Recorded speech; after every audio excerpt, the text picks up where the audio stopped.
Hello, folks. This is your host, Tammy Tuckey, and you are now listening to the Tiara Talk Show. We bring you rare interviews with the makers of Disney magic. Whether they be singers, actors, Imagineers, animators, they have all made their mark on the Disney name. Be sure to check out the show notes, other episodes, contests, our social media pages from Facebook to Twitter, and more on our official website at www.thetiaratalkshow.com. All guest opinions are theirs and theirs alone and do not represent the opinions of the Tiara Talk Show or the host. The Tiara Talk Show is not associated with the Disney Company. Thank you for tuning into this week's episode. And from all of us here at the Tiara Talk Show, have a hoop-de-doo day.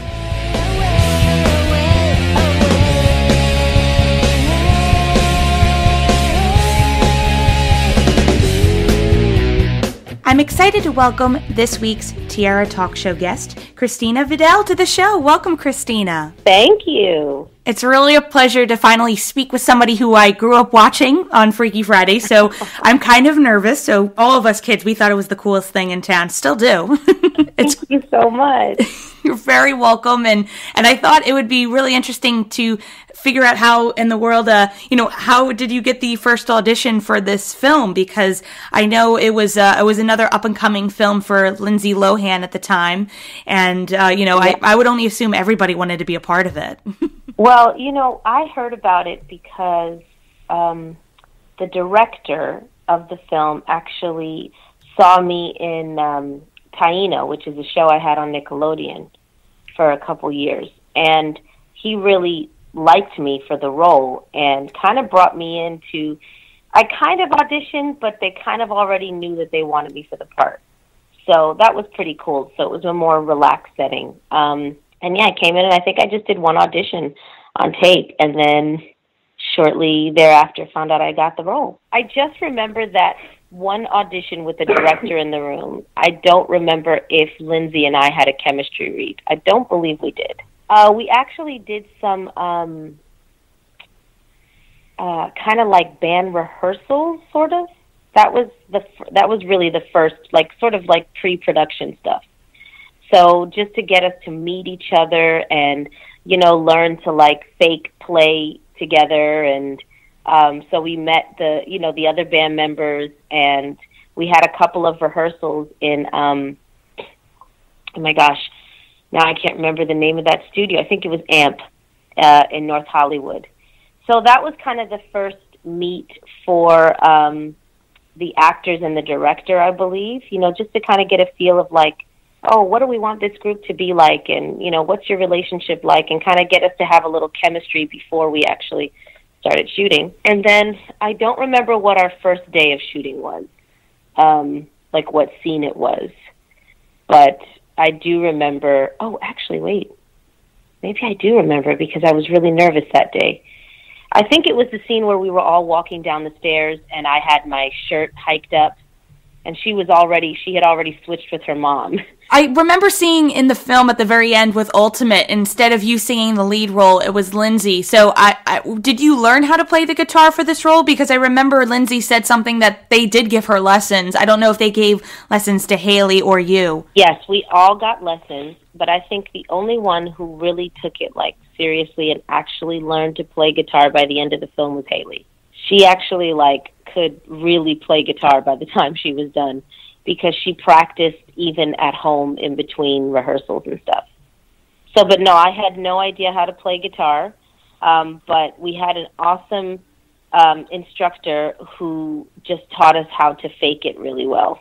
And a lot of it was like head movements and body movements and how to turn your body a certain way so that it looks like you're, hitting a note, but you can't actually see your hands on the guitar. So, it's like little cheats like that. And then you're also working with on-screen legend Jamie Lee Curtis.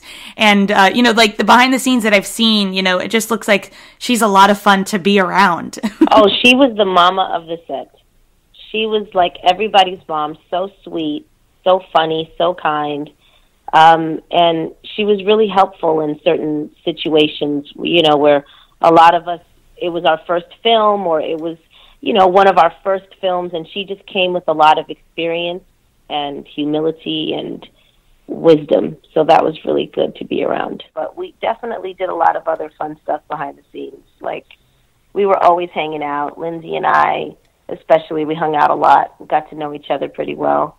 During the shooting of that film, we'd go do adult stuff. Like, her parents were really cool. They rented her like a BMW, and we'd go in her like, drop top BMW and just like go get sushi and drive around Hollywood, and we thought we were pretty cool. I think they were just more focused on us getting into like this story and these characters and these relationships, especially with like, Lindsay and me and Haley. And like, I feel like Mark really wanted us to just be friends and focus on like being friends, like outside of shooting, so that when we were on camera, it really looked like we were friends.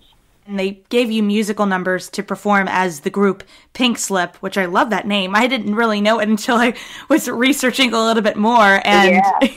And I think like a lot of my friends, when we talk about the film, we always love that scene, Take Me Away, the song. And you just do an amazing job singing that. Oh, thank you. It's funny because I always had more of like an R&B pop voice. And when I went in to record that song, I remember I did a couple takes through, and I just did it too R&B soulful. And they were like, "You sound beautiful, but this is like rock star. Like this is alternative. Like, we need you to channel your inner rock star." And they like named a couple of like famous alternative rock bands and stuff like that. They were like, "We really need you to like, kind of get that nasally voice and scratchy and like really, like you're just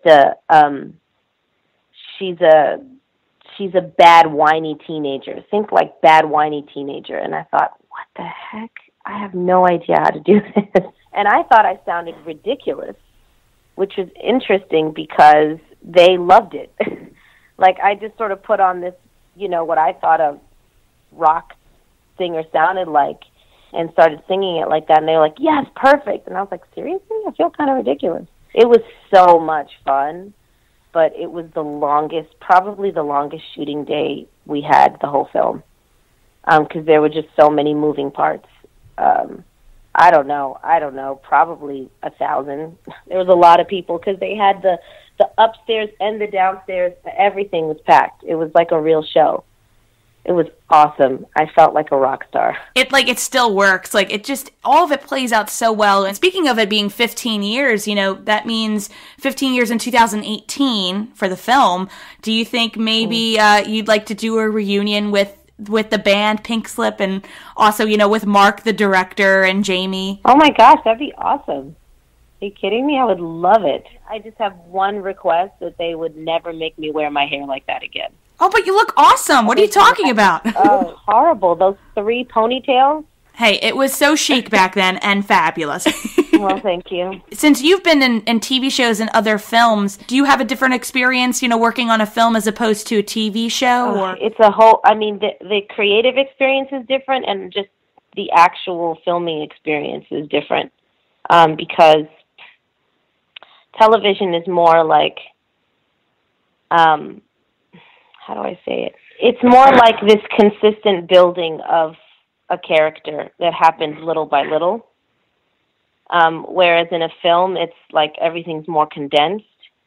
And so creatively, it's a bit more freeing.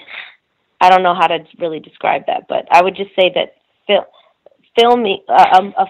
a movie is a bit more of a freeing experience creatively than television. But television is nice because it's consistent, and you kind of get to grow with a character as the seasons go on.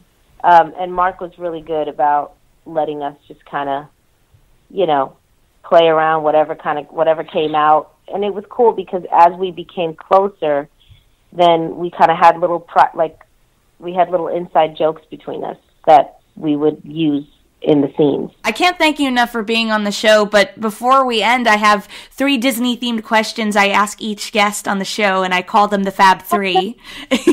And so we'll start with the Donald one, which is, as a child, what Disney film was one of your favorites to see in the movie theater? Oh my gosh. Which Disney film to see in the theater. I don't even remember what I saw in the theater. This is so bad. Was Tangled a Disney film? Mm-hmm. I know that's like a newer one, but that's actually the last one I remember watching in a theater. And our goofy question, what Disney character do you think would be your best friend if you met them in person? Donald Duck, for sure. And our Mickey question, if I asked you to name any Disney song at this very moment, what immediately comes to mind?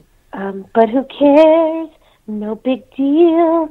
I want more. I do love that song. I do sing that song a lot. I love your singing voice, and I hope you release another album at some point because, hey, I'll be the first to pick it up and first to go out and say hello and watch you rock it on stage. Oh, man, I would love it. Let me tell you, from your mouth to God's ears, I would love it. I love singing. I still sing every day, just no one's paying me to do it. And thank you so much for being on the show. I really, really appreciate it. Oh, thank you for having me, and thanks for your patience, just getting this phone call together. Appreciate it. Hopefully we'll have another 15 years of Freaky Friday love. Yeah!